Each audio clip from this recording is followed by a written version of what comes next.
And there's no judge anywhere that's going to enforce that kind of language in a contract when it's the contract drafter's fault that the damage occurred. And I just explained, I'm not going to hold her responsible for damages to the trailer. That's your fault. You hooked up plastic to plastic with the weight of the water line and the hose on it. And it might have lasted for 30 minutes, but it didn't last for 2 days, and that was what the rental was. And the fact that your contract says they're responsible for damage certainly doesn't cover any damage that you are responsible for. I am awarding $535 to Miss Rost. Is it Peggy? Is that an R-O-S-T? R-O-S-T. Yeah, I couldn't tell if I got a bad copy. Is it Rost? Ross? All right. And Christopher, say your last name for me. Hunancian? Oh, V. Hovansian? Inch Assess. All right. All right, so you folks are here for a small claims case. Let me lay some ground rules for you. All right, first of all, small claims is different than what we call general civil. First of all, no attorneys are allowed at small claims. But more importantly for right now where we're at is when I make a decision today, you're stuck with it. There's no appellate process to a small claims decision made by a judge. You understand that, ma'am? All right, yes? Yes? Yes. Okay, and so you understand that? All right, and you're both okay going forward with that term? Okay. And you just gave me another one of my segues. So if you give me an answer, do a yes or a no, not a head shake or head nod, because I might catch it or I might not if I'm making notes, and it certainly won't record. If there's any evidence visual evidence you want me to consider, pictures, documents, whatever, the way we're going to do that is first show it to the other side, give a copy of it to them if you've got an extra copy. We'll have a quick discussion whether or not there's any objection to me looking at it. If there are no objections, I'm going to look at it. If there's an objection, we'll work through that objection and then I'll decide whether or not I'm going to look at that evidence. Understand that process? Are all of you possible witnesses today, or we got some people just here for moral support? Yes. Okay, well, I didn't think the little guy was going to testify. All right, so I might hear from all of you. So why don't all four of you raise your right hands? Do you folks swear, affirm, tell the truth, the whole truth, and nothing but the truth today? Okay, hands down. Last thing is, you've got lots of time. All right, I'm not going to just give you, I'm not going to turn my time hourglass over and give you 2 minutes and say you're done. We're going to go back and forth. Anything else? Anything else? Anything else? Anything you want to add? I'm going to go back and forth. You're going to walk out of here and you might be mad, but you're not going to feel like you didn't have a chance to tell me what you want to tell me. All right. I tell you that to tell you this. That means don't interrupt. If somebody's saying something and you want to correct it, don't interrupt. We're going to take turns. I'm the only one that gets to interrupt. And I'm going to tell you right now, I will interrupt you. It's just the way my head works. If one of you is saying something, telling me your story, and I have a question, I'm going to interrupt. I'm going to ask the question. Hopefully you're going to answer it. And then I'm going to start processing that new information as you continue with whatever you're trying to tell me. And I apologize up front because I know it's rude. It's just the way my head works best. And I think that does it all. Ma'am, you started the action, so this is your chance to explain to me why Mr. Hovansian owes you money and how much. I rented a camper through Marketplace on Facebook, and it was $500 for 2 nights, but I had to give them $1,000 for a deposit. Let me stop you. First interruption. When you say 500 for 2, 250 times 2 or 500 and 500 for $1,000 weekend? No, 250 times 2. I'm with you now. Go ahead. And I signed everything. I gave him $1,000. I signed the contract. Okay. Which, by the way, it doesn't have anything.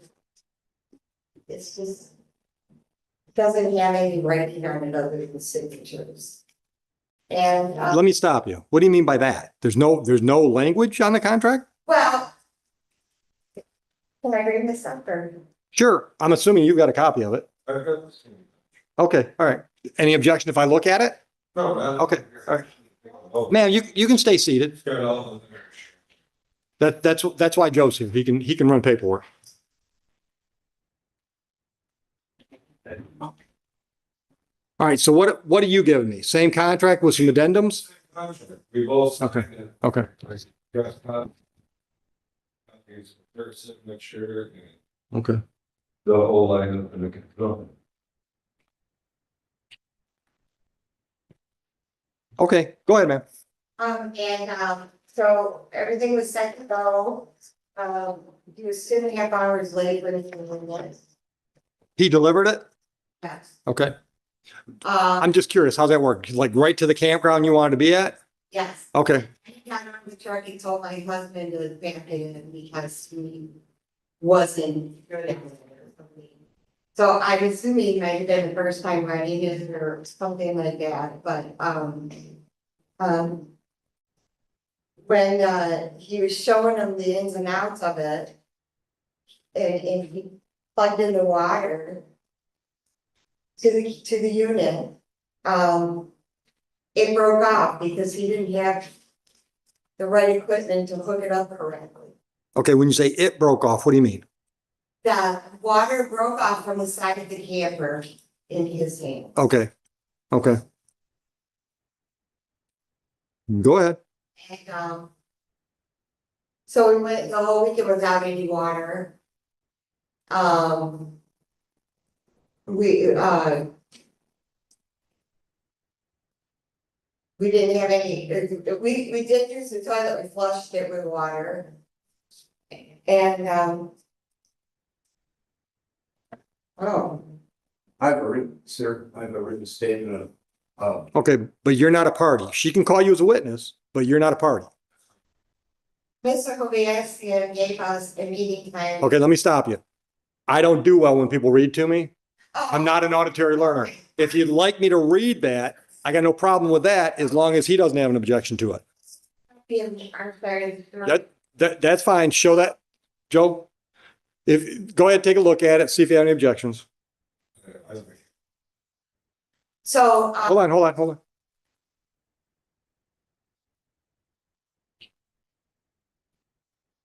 No objection, sir? No? no. Okay, all right, don't talk because I can't read and listen. Oh, and his handwriting I can read.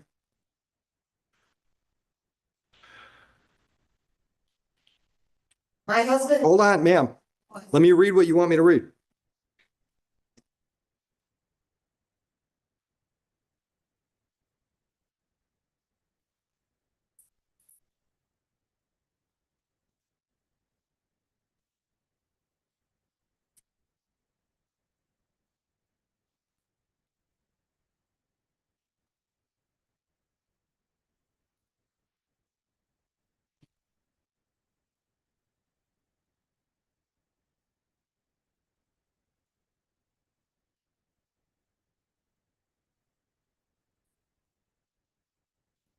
Okay, I've read it. Go ahead.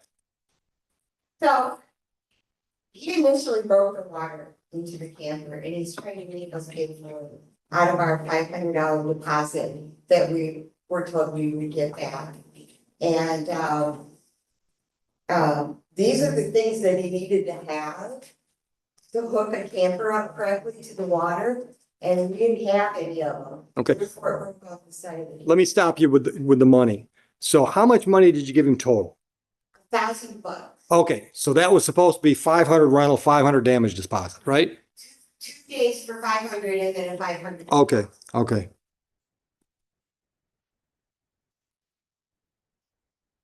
Okay, so you're suing for $500 being the deposit that you want back. Yeah, I mean, I could sue for more. All right. All right, anything else at this time? Okay, okay. So we did call him. Oh, yeah. You realize you just told me no and kept talking, which is okay if you want to tell me more. Yeah. He had put it on and made it like sort of work, and then it fell right off. Right. It's going underneath the camper. We called him and told him that, and he said he was gonna get somebody out, but nobody ever came. So basically, we were in a box with no water, no running water, and I really feel like we got the shaft. Okay, all right. Nothing else at this time? No, All right. Sir, do you have any questions for Ms. Rose? So when you claimed that the water was broken, you directly speaking very good.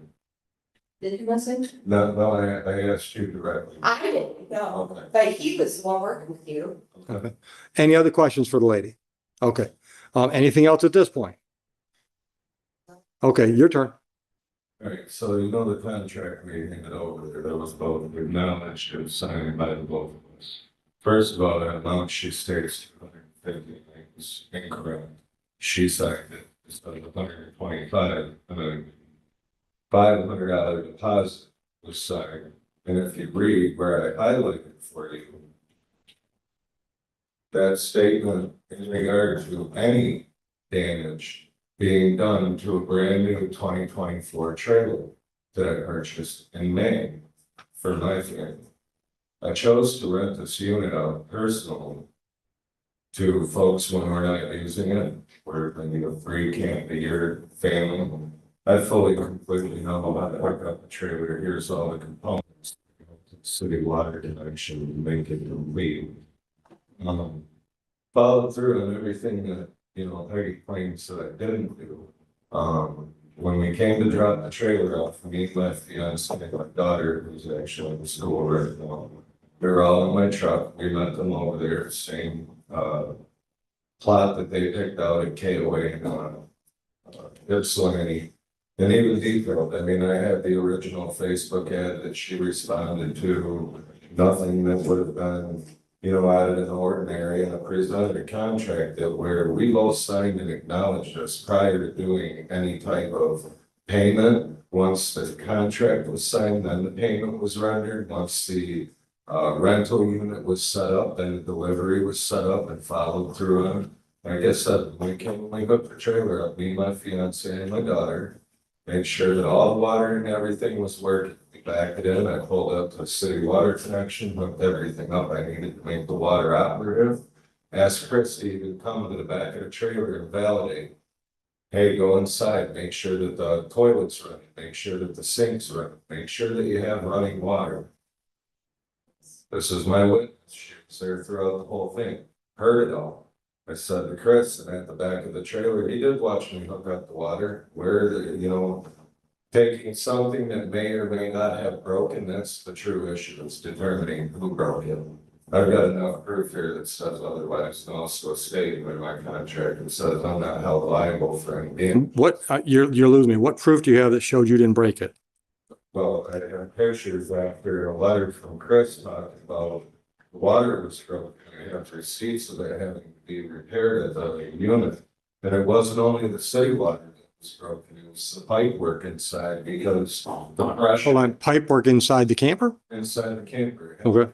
Routed all the way out to the city, not the outside of the unit there, it was actually broken. He didn't call me until 30 minutes after we left the site after hooking up the water, everything being operative to tell me that it was broken. That's where the problem was.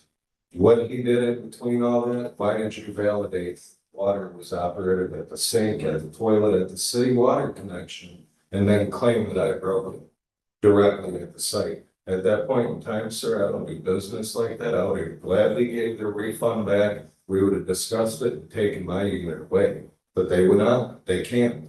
Matter of fact, he wrote me a letter stating when they exited the camper, where all the flange was in there. I didn't get anything but a broken flange. Therefore, why they had to replace it. You're losing me. Flange. What's the flange? The city water. Okay. So it hooks into it, all these components go on there, pressure regulator at the city water connection, a filter, make sure you get clean water. All this was operative before I left. I came back to this. They weren't even at the unit to discuss anything. Look, hold on, you're talking too fast. You came back to this. You came back where? To the campsite? Pick up my unit after Okay. 10 years was done, that they Right. paid for and signed Right. on the contract. Here's a letter that I came back to from Okay. Chris, not even Peggy. Okay. Chris stating the broken water connectors in the cabinet. We did not use the shower. When the toilet was used, it was flushed with water, which is fine. Doesn't have to have water to flush or to use the toilet if you needed it to. But the problem is there was no solids left in there. That's why I also had in there extra charges and fees on that because I had to pay for septic to be done when his letters stated otherwise. Okay. So the fact of the matter is coming down to the conclusion of how did the city water get broken? If I have everything that says otherwise, he validated himself that it was operative and working, and we left. we went on about our weekend. They rented it, I think, the weekend after 4th of July. I even called my roadside service to try and get them out there for them, but they were so capacitated. I couldn't get them out there from everybody else that needed service. So I scheduled something with, the place where I purchased my unit from after they rented, so they could assess, do the work that they needed to. And then I relayed this to Peggy and Chris. You know, they're kind of nasty because we originally started out on Facebook communicating. Then I'm getting contacted from him on her phone. Then I'm getting nasty emails about how I'm a scam, how problem is that the water was broken. That's, we can both agree on it. I'm not gonna be blamed for something when I'm trying to do them a service for their stay. The fact of the matter is it's broken, it had to be fixed, and this was all after we left. So on the contract, daily rate 125, weekly rate 100. What does that mean? What is that? Daily rate 125, weekly rate 100. What does Yeah, something weekly rate mean? a little off. If they got like a 7-day week, I'll give them it for $700. Okay. Not $125 a day. Okay. So how many days did they have it? And then from the 12th to the 14th, So you count that 3 days? it would have started Friday through Sunday.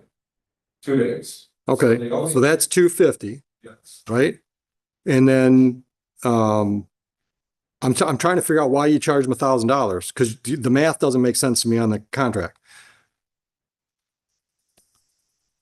Total rental fee is $1,000, 500 of which is the deposit, right?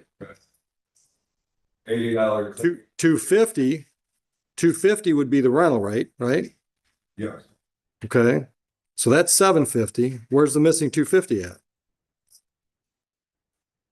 Here's the extras. No, I'm not, I'm on your contract. Oh, yeah. I'm trying to figure out why you have $1,000 on the contract. You need to see the original one too, so this is. No, I need to see the contract. You signed a contract. You signed a contract because that was the terms of the agreement. Okay. I'm trying to figure out why you're charging $1,000. Here you go. Clear as day for you. Dumping fee, $80. Where's that at on the contract? That's right here. The end of the sheet. Where's that at on the contract? I'm asking you, what paragraph? This is all part of it. This is the end that she responded. It's not part of it. This is the contract. If you have a written contract, this is the contract. That's advertisement. Okay. I'm just schooling you. You're in business. If you're gonna have a written contract better be inclusive. Delivery fee, $100 base, and then $50 in my over. Not in the contract. Standards. So I'm gonna ask you one more time. How do you come up with $1,000? Because What's the 250 that's missing on this page? $80. The cleaning fee, the dumping fee, and the delivery fee. Give me the cleaning fees. Dumping fee. Dump, okay? $45 for the cleaning fee. Yep. $100 for the dumping fee.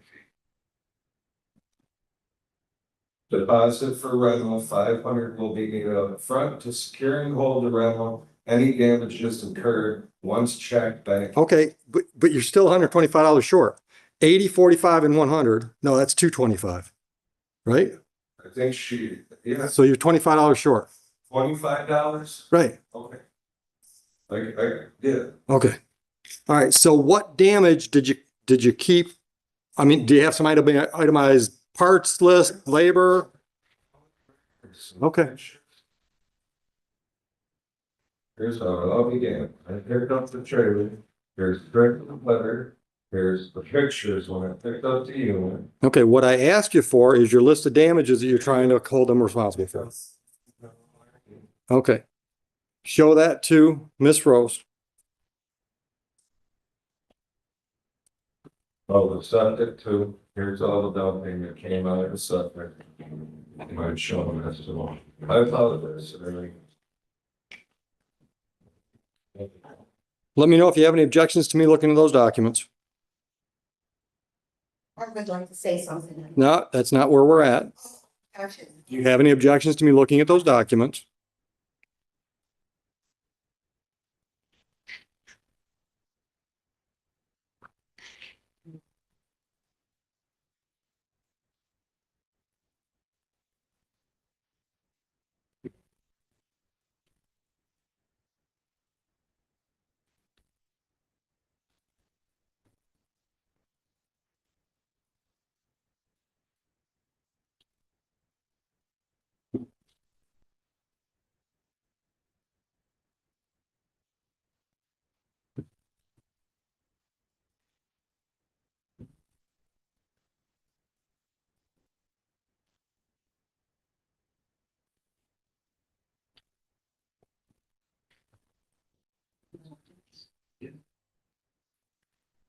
Any objections? Ma'am? Thank you. Give me a chance to peruse.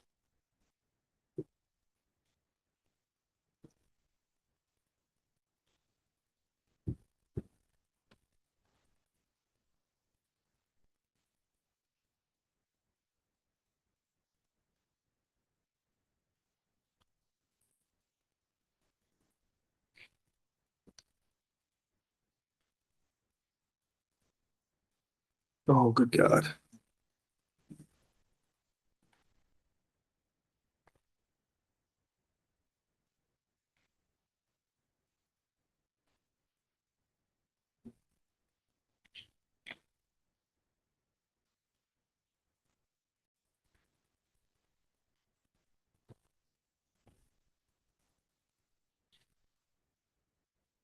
All right, if I'm reading this correctly, the general RV center total was 300. Yes, sir. Is that right? It's all on that list, that's. Thing, my man, is it very good? All right, so I think you made some reference to a comment about water lines inside the camper, not just out on the wall, on the exterior, but some kind of inside stuff damage. So. Does that show up on the RV, the general RV thing? it's- The inspection that needed to be done and all that broken down. Yeah, All right, hold on, I'm not seeing that in the paperwork you just submitted. I got a post-work customer approval, general RV. Shows city water flange black. The only thing I'm seeing charges for is the $200 for the flange and then $100 labor. I don't see anything in here about water lines. okay. So I'm assuming there were no repairs made to the water lines. Okay. If it's not on there, Okay. I have no idea why. Okay, I'll have to contact general area. Okay. well, what was your understanding of what was done? The water lines were replaced inside all the way up to the pump leading back out to the city water connection. And any idea why? I have no idea. Okay, Whatever they did, they had All right. inspection in there. is this the flange that is referred to in here, the $200 part? Broke. Okay, Which, not having that part on there would make the water inoperable, but the water operated before we left.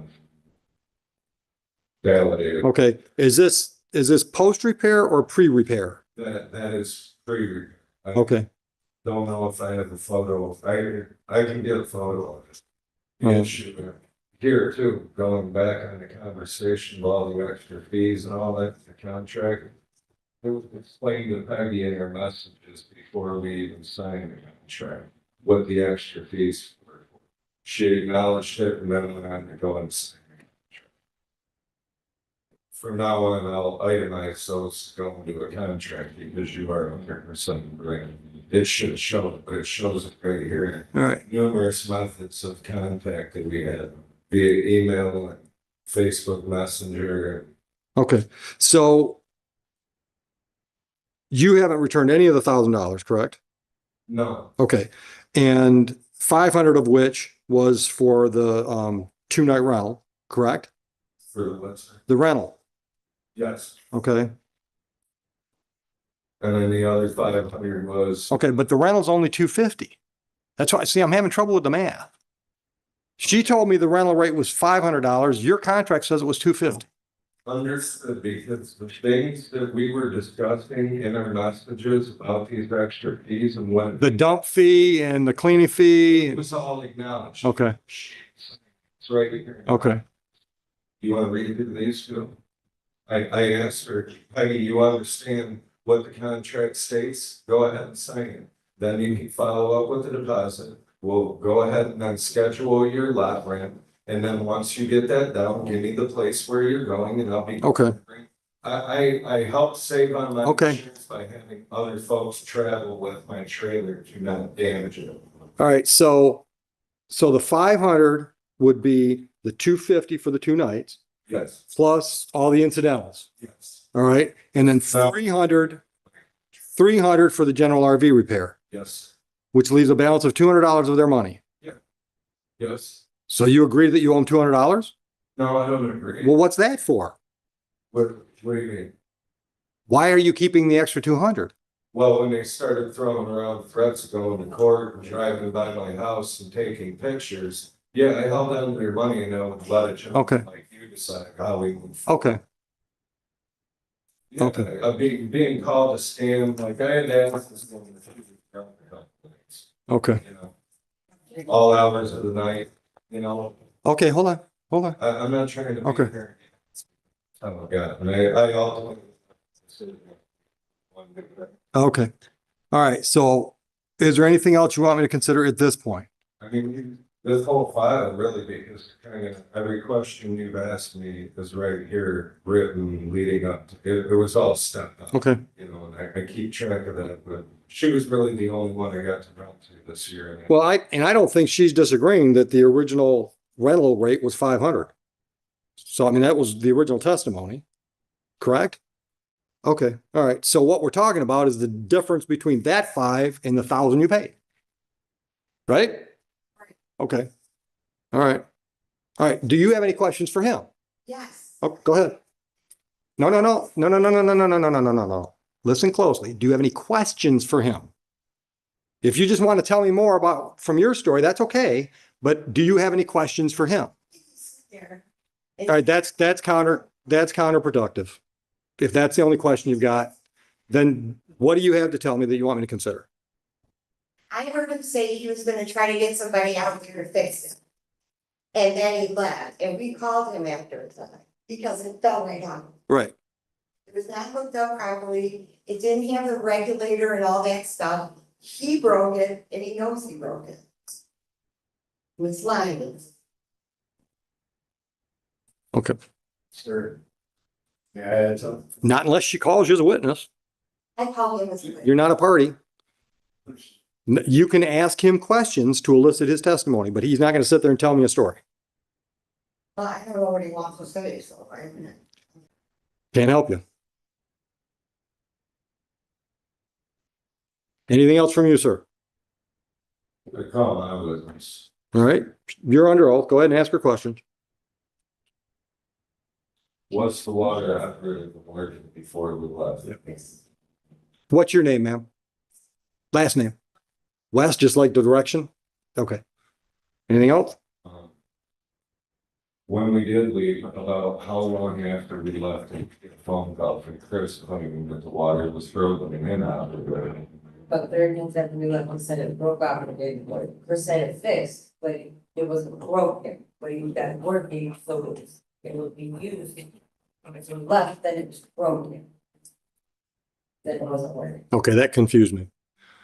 Did you have trouble hooking it up?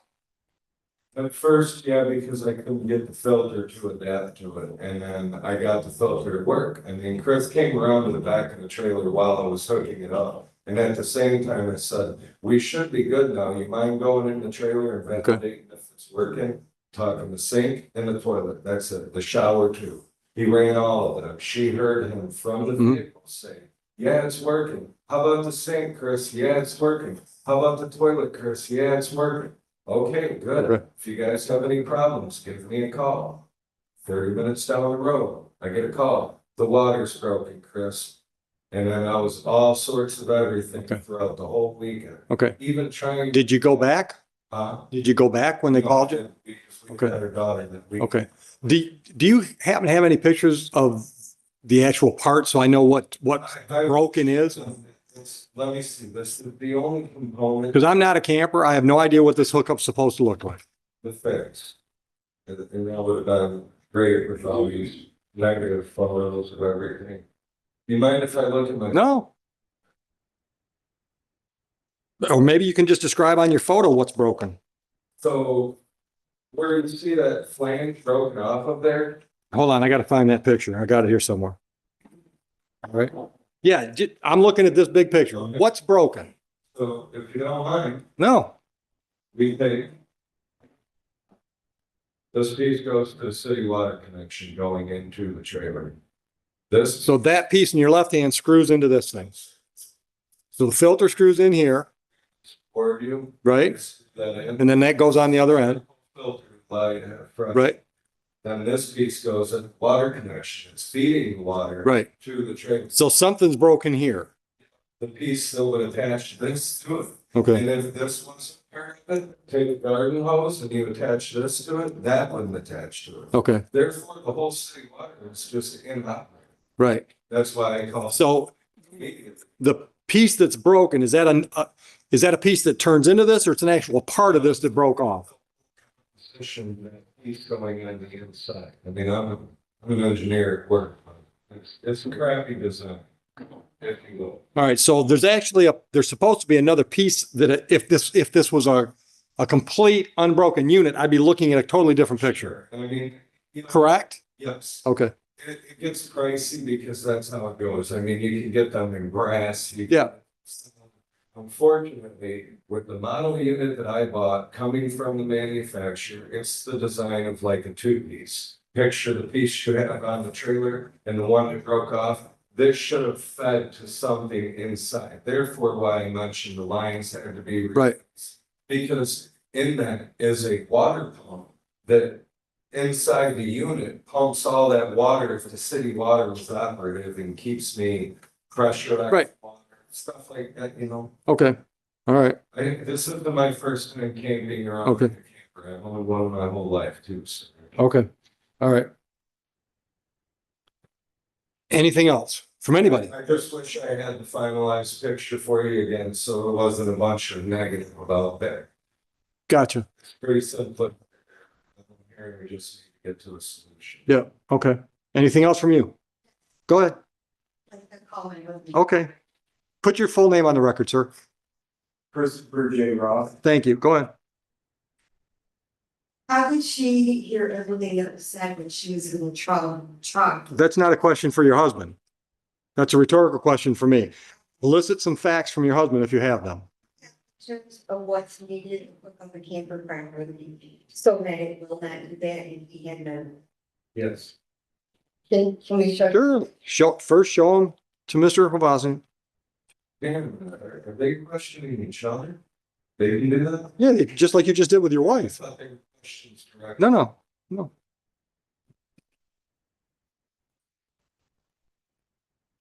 See if you've got any objection to me looking at those photos, sir. Yeah, I do. Okay. What's the objection? There's a pressure regulator. What's the objection to the photo? Oh, no. Okay. This is all part of the manual. Like, this is regular camping etiquette. Okay. So you're okay with me looking at those photos? Sure. Okay. Okay. Standard.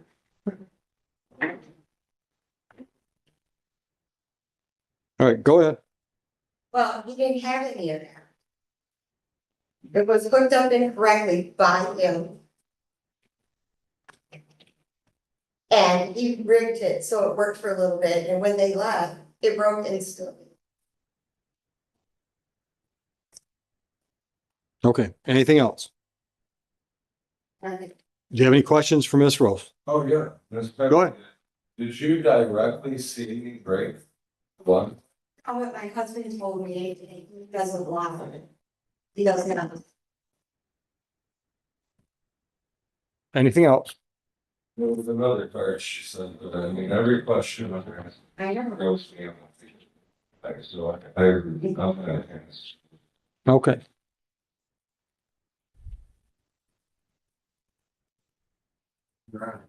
Yes. If she wants to question you, I have a question. you're not a party to the lawsuit. All right. I won't disagree.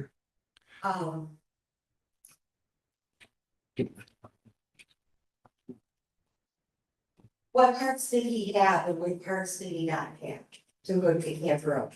Record.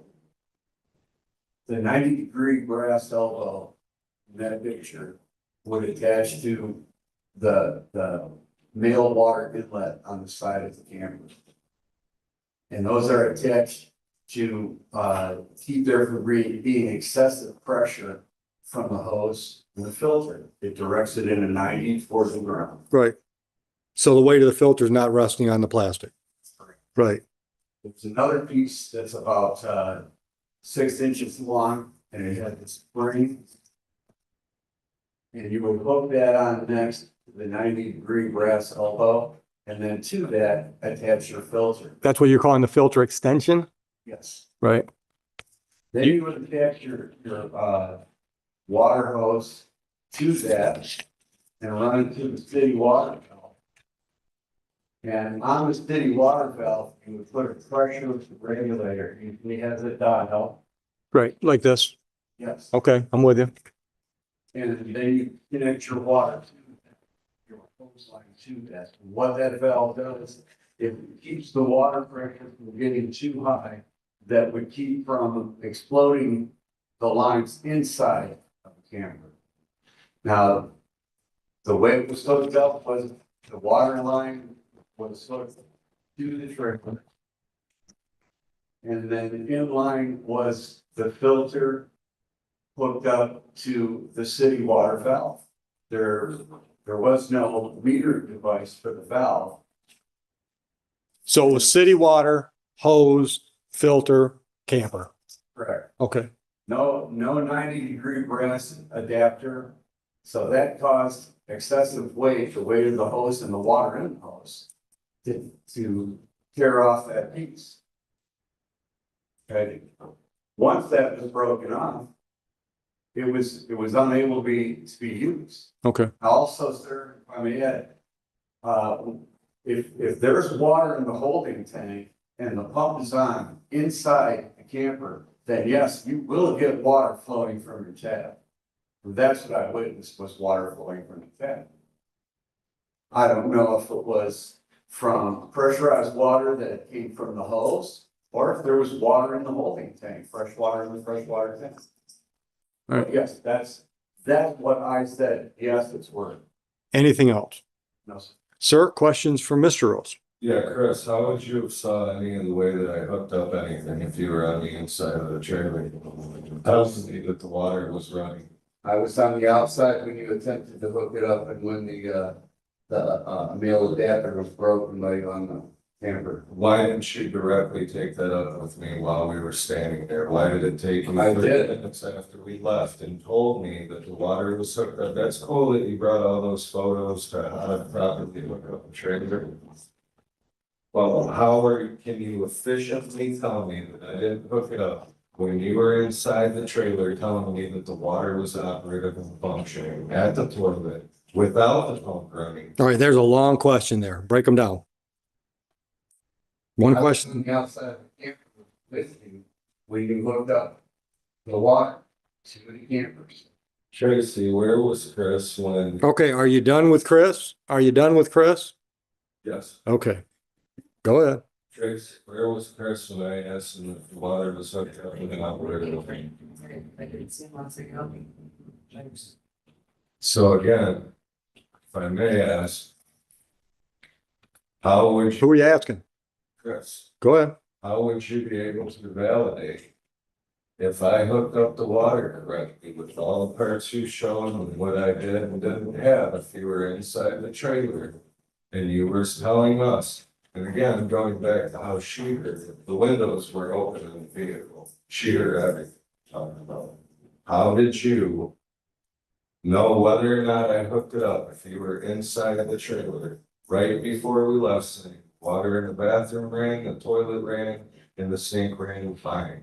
You did not address. Okay, once again, that's a run-on. That's a run-on. So let me ask you this. Did you ever go out and check out the water hookup after you had no problems or had problems with water? Did you ever go outside the camper and look at what was going on? I was outside the whole time. Okay. Did you ever see this? No. Did you ever see this? The 90. No. That wasn't on the hose. That wasn't on the camper. That wasn't on the filter. All right. Anything else from you? Yeah, do you have pictures of how it was hooked up? The toilet, what site grounds? No, I didn't think I was going to need them. Thought we were. All right. Anything else? And again, when we left the trailer after hooking up the water, was it not operating at the sink, at the bathroom, at the shower, like you said? After you attempted to make that repair, yes. That's all my question. Anything else? Ma'am? Anything else? Feel like, we've been scammed. That's why. Okay. So you paid a filing fee to the court. Was it $35 or more than that? It's 30. All right. Did you have any other out-of-pocket expenses?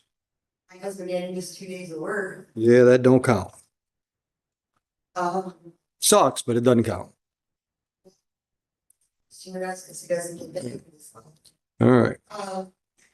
Any other out-of-pockets? $1,000, that's all I gave him. And we never got to pay that. Okay. All right.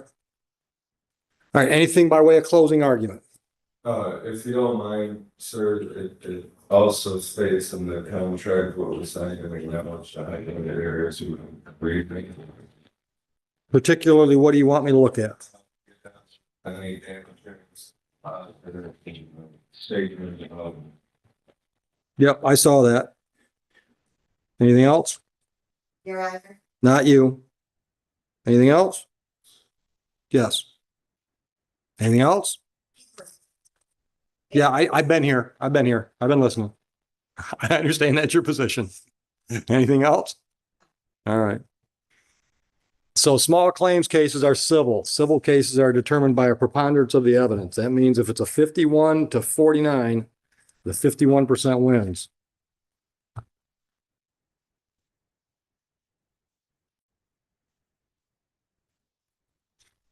It's pretty clear to me that the way it was described is exactly what happened.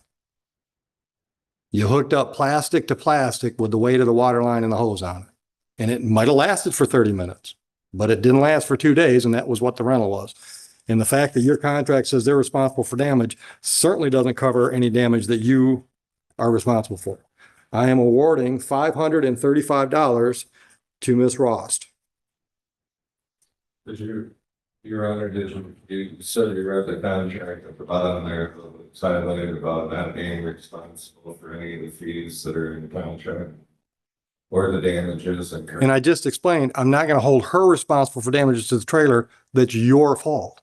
There's no judge anywhere that's going to enforce that kind of language in a contract when it's the contract drafter's fault that the damage occurred. You did the damage. You hooked up the trailer wrong and it broke. So you can go downstairs and in probably 5 to 10 minutes, we'll get a copy of that judgment for you. Have a nice afternoon. You're welcome.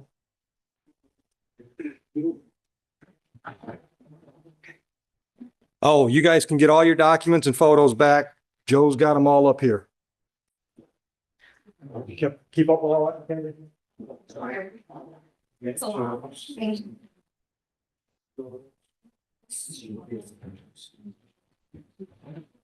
Do you want me to use that?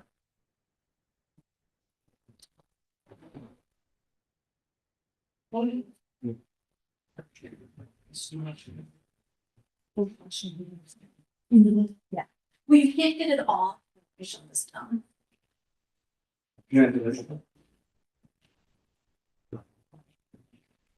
Right.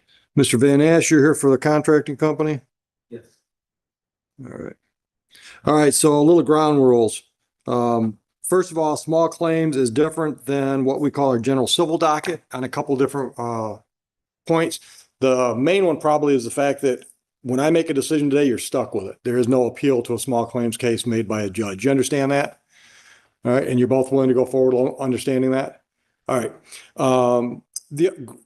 Keeping with my ground rules. I'm pretty informal. So I'm just going to go back and forth, back and forth, back and forth until I'm convinced that you've told me everything you want to tell me. So don't interrupt. So if the other side's saying something and you want to correct it, don't feel that you have to interrupt. We're going to just take turns. I'm going to give you plenty of chance to do that. When you're talking, try to stick with audible yes, no, I don't know, instead of the head nods and head shakes, because although I might catch it if I'm looking, it's not going to record. What else? I don't see any witnesses, so I'm assuming I'm going to hear from you two. All right, so why don't both of you raise your right hands? Do you swear or affirm tell the truth, the whole truth, and nothing but the truth today? Okay, let me think. Oh, and the last thing, I am going to interrupt you. It's a guarantee that you're going to be saying something and my mind's going to come up with a question. And I'm going to interrupt you to ask the question. I don't do it because I'm trying to get you off your game. It's just the way my mind works. When I have the question, I want to get the answer so I can start processing that. I think that's it for the ground rules. So Ms. Martin, DT's the plaintiff. Tell your story. So I'm on the damage claims team. So what our team does, if there is damage to our property and or equipment, we seek to recover damages to our property or our equipment. So on July 22nd, 2021, there was some construction done at the site. The site was, I don't want to say bigger, but it's a new construction site. So there were no homes there or Mhm. anything at that time. It's just site work at that point in time? Sorry. Site work. They're prepping the property to start construction. Okay. So on July 22nd, 2021, at 1018 Van Wright in Novi, Michigan, there was an underground cable that was struck by Van Ash and Company. From that point, when the underground cable was struck, there was a ticket, so our crews have to go out and identify the damage. And they have to identify what was the cause of that damage, because it could lead to outages for our customers. Right. Sure. So I think in a nutshell, that's pretty much. Okay. Okay, so what was the extent of the damage? How did you determine who was at fault? So when the crews go out to the site, to look at what happened, they make some notes in what we call, the chronology. So this is our contract, or not our contract, crews, but our underground, crews. They said that, there was a hit between two transformers, and I can show you on some documentation what that is. But it says that it was a hit between transformer one, transformer two, pull cable out of the negative one into conduit, cut and abandoned cable, tag our equipment, we'll need to replace the stretch. So with that being said, when our crews made the final repairs, that's when the invoice was sent to Dan Ashton, his company. And the damages that we're seeking, it was a total of $7,312, but because it's a small claim. Yep. Seek the 7,000. So, we met with the mediator. I don't know if you want me to keep going. But we met with the mediator, and, Mr. Van Ash admitted that the cable was hit. Okay, But he believes that the stakings that are entered after the misdeed ticket was submitted by his company, which is the right thing to do. He believes that the stakings were incorrect, but they were not incorrect based on easement. So that's the amount of room that, we have to do any type of work or repairs, what have you. He stated that based on the stakings and just the easement, that there was nothing done on his part. However, misdid law, which is to protect the safety of anyone that's doing any digging, excavating, boring, etc., is to ensure safety above all things. But with that being said about Ms. Dig, wasn't train of thought, but with Ms. Dig, he did call it in as he was supposed to. And we have another company that goes out, they do the staking, and there's also another diagram that we have where the staking lines up with one of the poles that's out on the street, you can see it. And the staking is gonna go all the way from the front to the rear of the line. Again, it's all gonna, and some of the drawings that we have, but again, he said that he didn't hit the cable there, but there was no other place that it could have been hit based on what the proof remarks were, where the damage occurred, and then just based on some of the overlays that we have of the schematic where our equipment is. all right, so the field report, for want of a better way to call it, said that the line was dug up, between transformer 1 and 2. Correct, it was hit, yes. Okay. And the damage that was done between 1 and 2 caused that line to be replaced at the cost of 7,000 plus. Correct. Okay. So that's determined by, so we have, is the repair damage is based on what the crews have to go out and repair, is based on labor, equipment. Sure. Yeah, so I think this work was done a little bit more extensive because the line was hit, et cetera, right? Yeah, but it sounds to me like the dispute is whether or not where the line got damaged was where Misdig told them the line would be. Okay. All right. Do you have any questions for Ms. Martin? Okay. Anything else before I switch sides? I had lost my train of thought, I remember what it was. Well, you got it back? No. Okay. Okay. Well, when it does, I'll give you another chance. All right. Mr. Van Ash, tell me your story. Most of everything she said was correct. But we weren't preparing the site was already prepped. The utilities were already in. We were coming there to dig the basement. Okay. So now when we come to dig the basement, we call Ms. Dave, which we did. And then we go out there and we observe, okay, there's the lines of the easement. The basement's staked out. We're digging up as we're excavating the basement. First interruption, I think. Did you guys stake the basement or does the contractor do that and just you come out and dig where he told you? Okay. All right. So go ahead. Go ahead. It's in the rear. So as we're digging the basement, we strike a line that wasn't marked. So we hit an electric line. So we got it shut down, we call it in, they come, they fix it.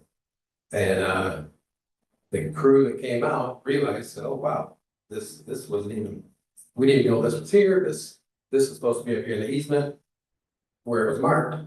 Okay. So they had another interruption. So DTE had an underground line that was not within the easement that was, and the easement was where all the Mystic flags were at. So then the repair crew came out, and unfortunately, I'm not familiar with hitting lines. You have it. Yeah, it happens. Yeah. And usually it's around $2,000, they come out, they patch it, that's. Right. And then, but when they came out to repair this, they realized, well, they can't just repair this line because it would be, in the laundry room of a house. So they had to go all the way over here, then all the way over here, and put it in properly. And that's how I got up to $7,000. So in essence, they rerouted They rerouted. the line. So the crews came out and misled me, I guess, because they were like, oh yeah, that's not your fault, it's over here, it's all this, so. Like, okay, well, it's terrible that I lost a day of work now, because now I can't dig a basement, because I gotta eat, and, luckily nobody got hurt, but, and then years later, we start talking about this again, and well, I wasn't really prepared to, get statements and the pictures and all this, and I just thought, hey, I thought that's what this was.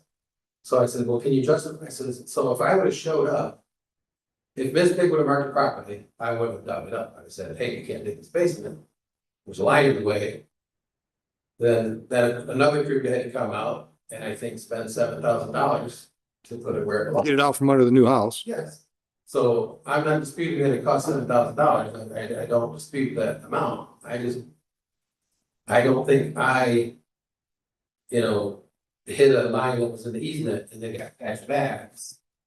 And then caused this whole thing to get replaced. I think, well, why am I responsible for the installation of this line to be installed properly?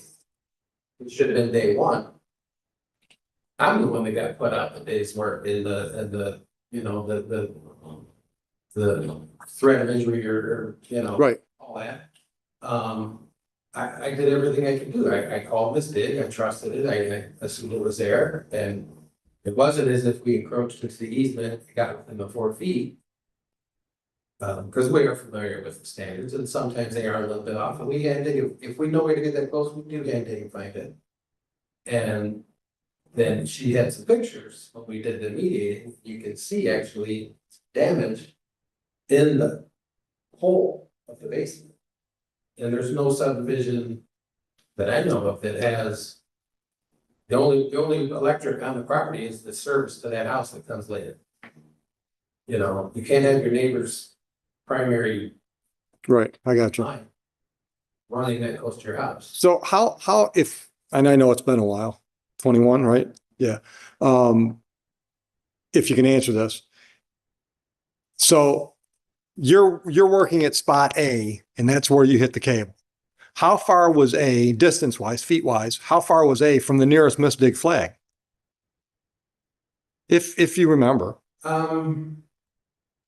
I couldn't say, because it could have been a side yard, so it could have, if it was, I don't believe it was the backyard, because then it would be like 60 feet. So I think it was a side yard, you know, so it could have been 8 feet away from the markings. Okay, Enough where we don't care where they are. They- Right.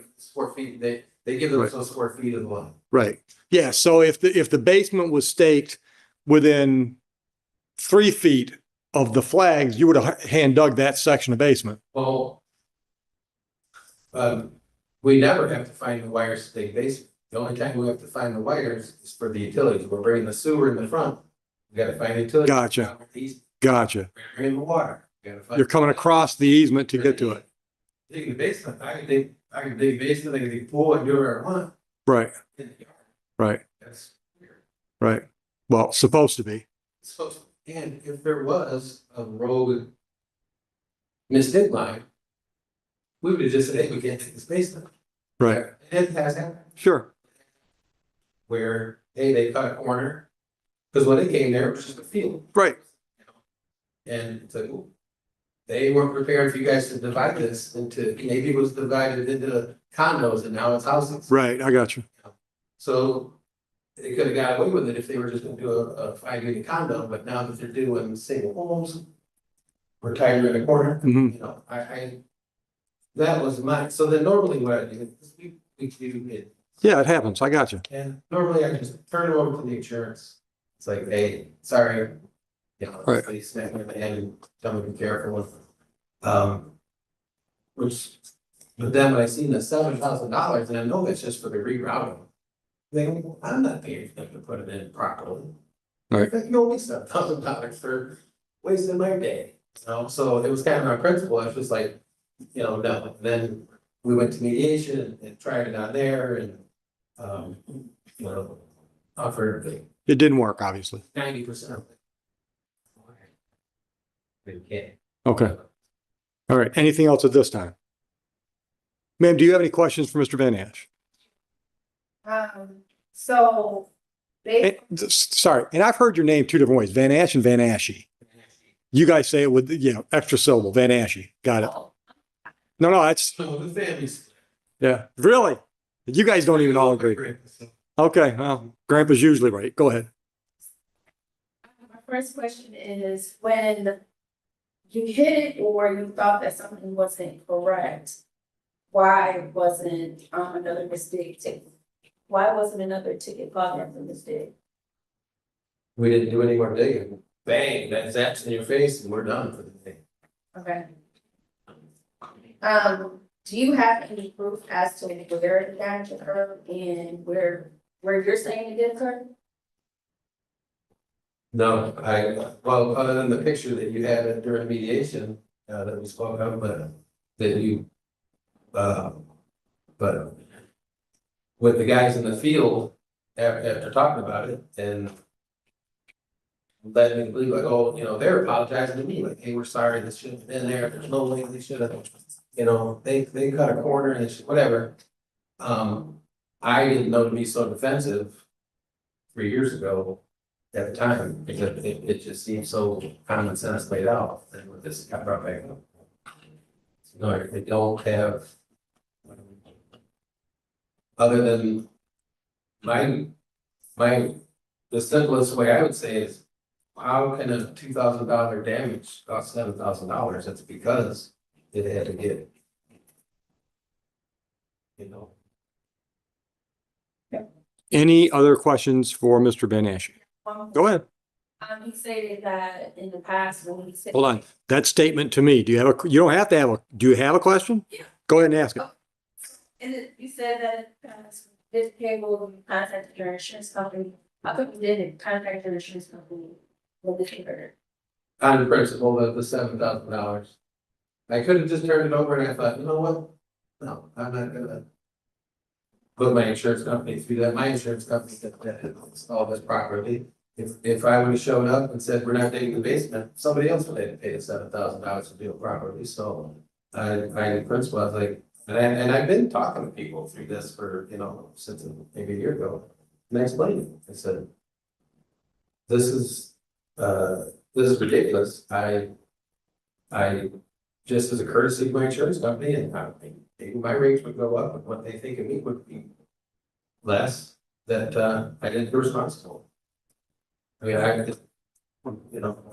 not perfect. I admit that I have some of the insurance right now, maximums, but just on principle, $7,000 I thought was just wild. Right, but if you had turned it over to your insurance company, they would have had that discussion with us and they could have got, and they could have determined what amount would have been fair to pay out. Yeah, but you chose to go with small claims, so I get to decide that. Right, but. Well, the simple, Yeah, but the answer to that question was, Because, Nobody's under an obligation to involve their insurance company. right, usually, so when we have a lot of people that get our property in or equipment, right? So when there's something that has happened, they usually send it to the insurance company where they dispute it. We worked through another vendor, but there was no response. This could have been handled a little different. And I did, you know, you're saying that, you know, there may have been some fault on our end or what have you, but my point is, I know he said in the past that he's hit our cables quite often. And when we did go to the mediator, I did say, hey, let's just have it to 50%, right? Because there's no disputing he hit the cable. But again, our crews have to go out and do some type of repairs or what have you. Right. But the cable was also not marked by mistake. That was his testimony. Right, so I do have pictures if you want. Okay, I don't want anything. It's your case. So if you'd like me to look at those pictures to support your position, I'm happy to see them. Yes. So first, whatever photos you want me to look at, we'll show them to Mr. Van Ashe. Make sure either he's got copies or he at least knows what I'm looking at. Yeah, I got copies for him. And again, I think he's seen these. In this small claims courtroom case, a dispute happens over a camper rental. The renter claims that the water connection broke right after the trailer was delivered, leaving them without water for the entire trip. Because of that, they demanded their $500 deposit back. However, the trailer owner argues that the water system was working when he left and says the damage happened later, blaming the renters instead. After listening to both sides and reviewing the evidence, the judge concludes that the trailer was likely hooked up incorrectly by the owner, which caused the water connection to break. In the end, the judge rules in favor of the renter and orders the owner to pay $535 in damages.